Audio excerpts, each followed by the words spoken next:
Hi, everyone. Harry here to talk about Justice Juan Merchan's ruling that Trump will be sentenced after a fashion on Friday, January 10th, this coming Friday, and Trump's frenetic attempts already begun to keep that from happening. Okay, obviously the train is barreling down the tracks for the January 20th date that is a game changer, as everyone acknowledges. Not simply because he won, that already made people flinch, dismiss, do all these things, but there is a principle that a sitting president can't be prosecuted. That emerges in the infamous OLC memo, not exactly law, but cited by the Supreme Court in the immunity opinion in a footnote. And I think we can assume that the courts would hold you can't do stuff with a sitting president. So Merchan, in his ruling, saying, I'll see you next Friday, by either live or virtually, basically bifurcates what's going on here in a way that I think is adroit and welcome. Basically, he makes clear what everyone pretty well understands. Trump is not going to do any time or suffer any serious punishment for these 34 felony convictions. And that's because of the unprecedented circumstances that he's soon to become president. And Merchan doesn't want to take on that fight, and I think sees it as too difficult and tricky a fight to try to accomplish or even initiate in the days before inauguration, 2 weeks from now.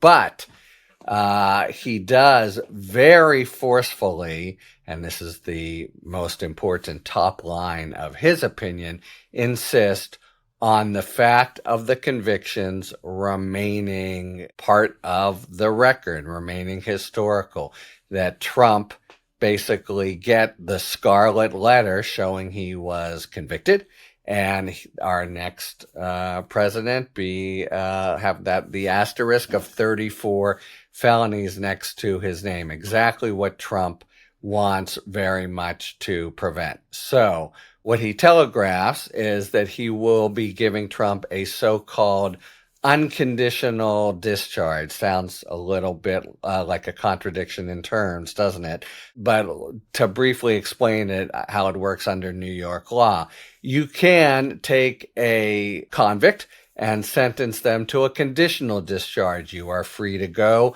but condition 1, don't associate with these folks, or 2, take drug tests or whatever. And then in that same section of New York Code Book, it says, or you can make a discharge unconditional if the circumstances require or suggest. So it's a very rare provision to use, but it's totally on the books. And I think Merchan is using it thoughtfully to say, fine, you, Trump, you're, the person doesn't suffer untoward consequences, not even continuing supervision of probation, a fine, community service, all the things people have thought about. But the rule of law requires, and here there are many strong statements in the Merchan opinion, that the convictions stand. 12 jurors found this. It would be a terrible blow to public confidence in the courts and the law for it to just suddenly be wiped away. And indeed, there's no real reason. The crazy circumstances that give Trump a walk in the actual consequences don't apply to the fact of conviction, which after all, happened a while ago, could have been even before. He is not president yet, and the fact of his election shouldn't wipe it out. As he puts it, finding otherwise would cause, quote, immeasurable damage to the citizenry's confidence in the rule of law. And it was the premeditated and continuous deception by the leader of the free world that is the gravamen of this offense. That means the sort of core nasty part. And we need, as a matter of law, the official record, the historical record, the social record, to have that there. Okay, so that's what he says, and he strongly implies come on Friday. You don't even have to show up personally, and I think Merchan might be hoping he doesn't, because Trump, based on his conduct at the trial, would be making a circus of it. But you can also expect Merchan will treat him like a convict, and that means he will give him a stern dressing down and really put him in his place, that place being someone who's broken the criminal law 34 times, and then pronounce this unconditional discharge. So that's Merchan's kind of ingenious way of acceding to the unprecedented circumstances, but not letting him just simply wipe the slate clean, which he's been trying hard to do, has Trump, since November 5th, and somehow implying that the people's mandate somehow subsumes the actual judgment of the legal system. Okay, so from, way back, I guess you could say, a couple years ago, and 4 cases and others coming and possible penalties, etc., the entire kit and caboodle, because of the crazy chain of circumstances, now comes down to this and this alone: his real prospect for being punished. It's not even punished, but have his conviction really on the record. Now, Merchan gives him appellate rights. He could, if he wants, go and try to argue to the Court of Appeals, hey, Merchan got it wrong, and therefore this pronouncement of unconditional discharge should go away. But for now, this is the trial court ruling. Okay, so that's where Merchan was, and it sets up one more drama where Trump will be pulling out stops to try to delay, and basically attacking the case itself at every turn. So, he's completely incorrigible, and I think he'll be hearing about that from Merchan if he shows up, but he continues to insult the judge, the system, brag the entire thing, and trash the very idea he is the model of the incorrigible defendant whom the system kind of demands some accountability from. But the drama is going to be, between now and Friday, can he somehow get another stay? And with the very short time frame that we're talking about, if another court reaches down and says, we'll give a stay and consider Merchan's rulings, that's probably all she wrote. It probably means that January 20th comes, and with that, a legal freezing of everything and likely a practical end of the road. All right. Now, when a normal person is convicted and sentenced, their conviction technically becomes final under New York law when sentence is imposed, and then they have the right to appeal, and they put everything together. They go to the Court of Appeals and say, this is why I should never have been indicted in the first place. This is why the evidentiary rulings of this court were wrong. This is why the sentence is excessive. They're all together.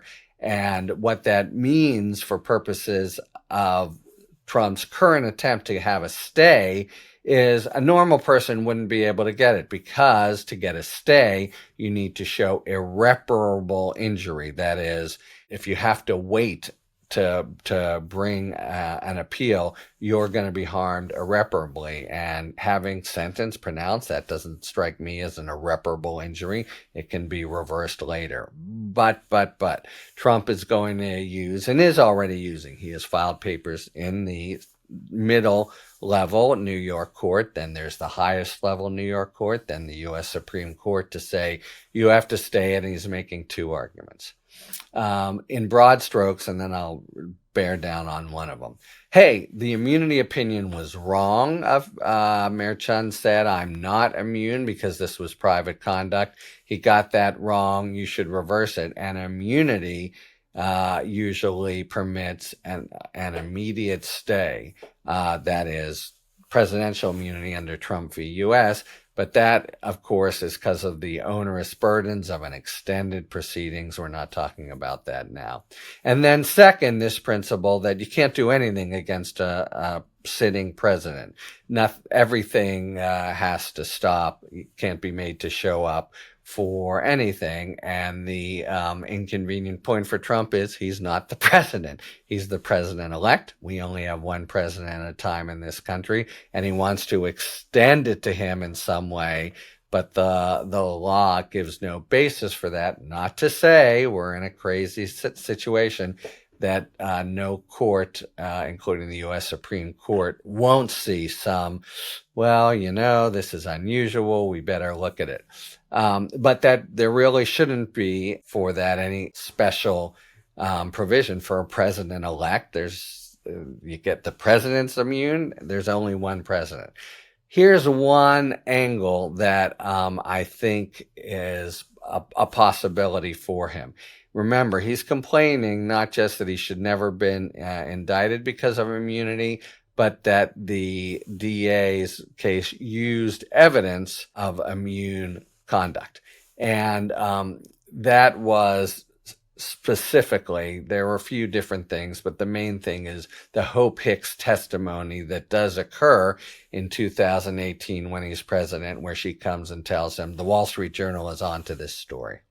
Remember, this was already, I think, even given the immunity holding, a really crazy, unnecessary extension. Justice Barrett parted company with the majority here, saying immunity is one thing, but that you can't even use it as evidence? Come on.